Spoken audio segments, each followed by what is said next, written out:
Hello everyone, this is Military Observer speaking. Today's topic is the terrifying events that happened in the city of Mariupol during the first weeks of the Russia-Ukraine war. We will walk you through real recorded facts about the true terror that Ukrainian citizens experienced during the fight for the city, and how the Russian government tries to hide its crimes. The events in Mariupol have already entered not only Ukrainian, but also world history, just like Syrian Aleppo. The defenders of the city have become heroes, although we do not yet know them all by name.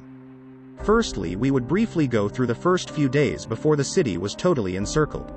Mariupol was a convenient target. From the city to the line of separation, only 10 to 15 kilometers. In addition, Mariupol is an outpost that makes it impossible to organize a land corridor from the occupied territories of Donetsk and Luhansk regions to Crimea. That is why the city was subjected to devastating attacks in the first hours of the full-scale invasion on the night of February 24. Russian artillery very accurately and purposefully disabled the entire civilian infrastructure. Russian troops occupied Berdyansk, which created a bridgehead for the encirclement of Mariupol. The way to the city was free. On February 27, between Berdyansk and Mariupol, a Russian naval landing party, about 2,000 people, planned to surround the city from the west. But the Russians were still assembling their strike group in Berdyansk. At that time, heavy artillery and MLRS fire systems were transferred to the east of Mariupol to increase the shelling of the city. Due to increased shelling and aerial bombardment, communal services could not promptly restore the supply of electricity, gas, water, and heat, so the townspeople began to experience a lack of food. From March 2, mobile communication and the internet completely disappeared in the city. Hospitals switched to autonomous provision, and utility companies began delivering drinking water in tanks to various districts. There were queues everywhere for water, both to cisterns and to wells. The Russians fired at them, as well as the queues for food at the few shops that were still open. At the beginning of March, frosts began in the city, and against the background of the lack of heat and electricity, people began to die of hypothermia. Food had to be cooked on fires near the houses, so that in case of shelling, you could quickly hide in the entrance or basement. A natural exchange began in the city. Water has become the greatest value. People even drank water from batteries and collected rainwater. The snow that fell on March 8 was a real gift for the townspeople because it was possible to melt it and get drinking water. Because of food shortages, some owners had to eat their own pets or hunt pigeons. In search of firewood for heating and cooking, people collected the remains of furniture in bombed-out houses. From March 4 to 5, airstrikes resumed in Mariupol, and residents even set alarms at 4 in the morning to go to shelter or at least move to a corridor or basement. At that time, neither the ambulances nor the firefighters had time to help the wounded and put out all the fires. 9-story buildings burned to the ground after artillery and heavy bombs. Residents of the city, who were lucky enough to escape through the humanitarian corridors, which began to operate intermittently in the second half of March, said that at the beginning of the month, a wave of suicides swept through the city. Desperate people simply jumped out of windows.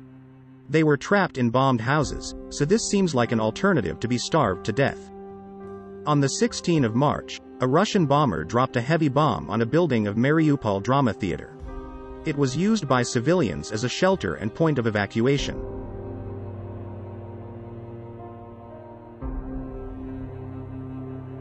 On the front side, you can see text painted on the road. This word means children. It was used to signal Russian aviation that children are hiding inside, and yet, the bomb was dropped. Later it became known that more than 300 people died under the rubble. The exact number of victims is still unknown. Rescuers, soldiers and police tried to save people under constant fire from the Russians.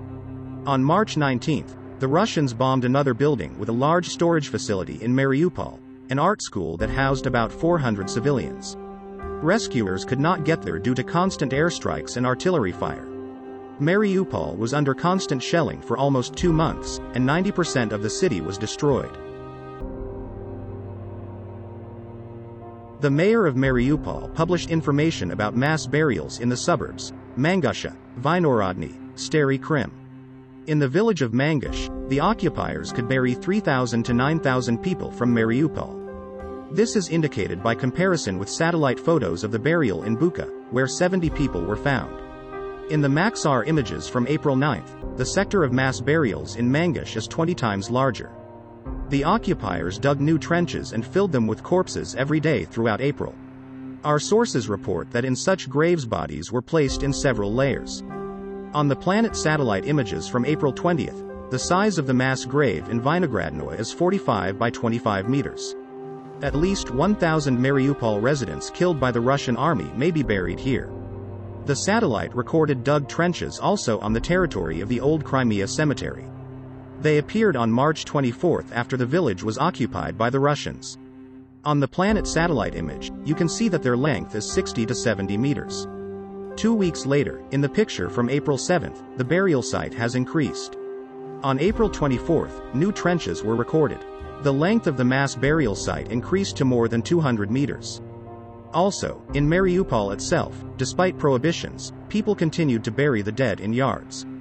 We will never know the exact amount of death among civilians. Estimates are lying between 30,000 to 80,000 people. This is the largest genocide in Europe since the Holocaust.